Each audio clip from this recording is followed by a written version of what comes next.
Cool, okay, so this is a book which some people here have read, some people haven't, and I'm basically going to summarize the book in 5 minutes. I'm not going to do it justice, you should read the book, but let's have a go. Cool, so let's make some software and make some money. Two things, we can just tick them both off and we're done. Only it's not quite as simple as that, it's a lot more complicated, and this book basically goes into how to talk to our customers. So at some point while doing that, we're going to want to find a meaningful problem that a particular customer segment has, and we're going to try and solve that for that customer segment and therefore eventually make some money. So this book is all about how to do early stage conversations with your customers, and it has a whole bunch of tips about how to do those conversations.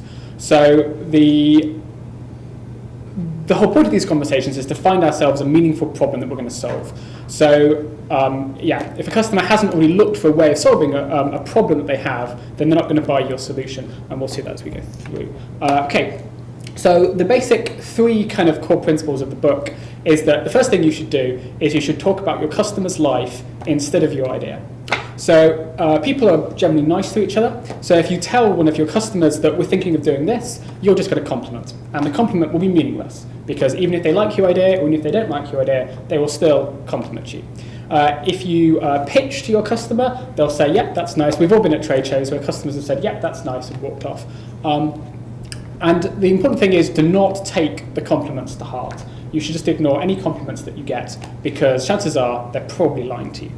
And crucially, the customers own the problem and you own the solution. So the way that customer conversations work is you ask the customers to describe a problem that they have, you ask lots of them to do that, and then you try to work out a solution to those problems. When you start pitching to customers, or you start seeking approval for your idea, then essentially you are trying to not let them own the problem. You're trying to tell them what the problem is. This is the problem I think you have, and this is my solution to it. That's not what you're supposed to do. You're supposed to listen to the customers as they tell you about their problem. So next up is the next idea from the book, which is that you should talk less and listen more. So essentially, if you're interrupting the customers, then you're not listening to them, even if it'd be really, really great just to kind of fix the confusion that they have in your product pitch that you've just done. Well, one, you shouldn't have done a pitch in the first place, and two, trying to understand the mental model of the customers is very important. And dig beneath ideas. So if customers say, I want this feature, then don't just write it down on a feature list and do it. Instead, ask them why they want that feature. Again, the customers should not be suggesting features, because that would be them owning the solution. The customers are meant to tell you the problem, and then you come up with the solution. So yeah, dig beneath feature suggestions, why do they want them, and so forth. And finally, ask about specifics. So if the customer says, yeah, we always do that, or that never happens, ask them about specifics. When did that last happen? How bad was that?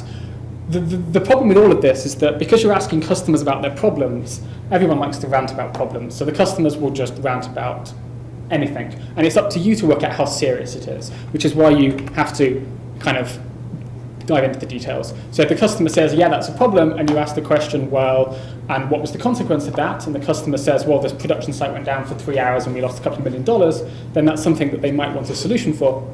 If on the other hand the customer says, I was annoyed for 5 minutes, had a cup of tea and it was all fine, then that's obviously less important. So yeah, dig into the details. What were the negative consequences of that? How often do things happen? How have they solved it already? Because if they haven't started looking for a solution, then that's probably an indicator that they're probably not going to look for yours. On the other hand, if the solution is we've hired this person at this wage to solve the problem for us, then that's a good indication they've got a budget there which you can address. So this is all about kind of early stage conversations. At some point you get into basically, because compliments can't be trusted, you need to find some other way to show that they're engaging with your idea. So you need to push them for one of three things from the customer, i.e. time. You might want them to try out a trial version of your product for a couple of weeks with their team and see how it goes. Reputation, you might want an introduction to their manager or to one of their friends, for example, or you may want them to start paying for your software, heaven forbid. So because if the customer gives you these three, any of these three things, or indeed a combination or all of them, these things are actually worth something to your customer, whereas a compliment is basically free. So fishing for compliments is not what you should be doing. You should be pushing for one of these three things. Cool. And email addresses would, again, if you're collecting email addresses, that's basically akin to one of these because they have to deal with the spam, which is their time. Cool. Okay, so any questions?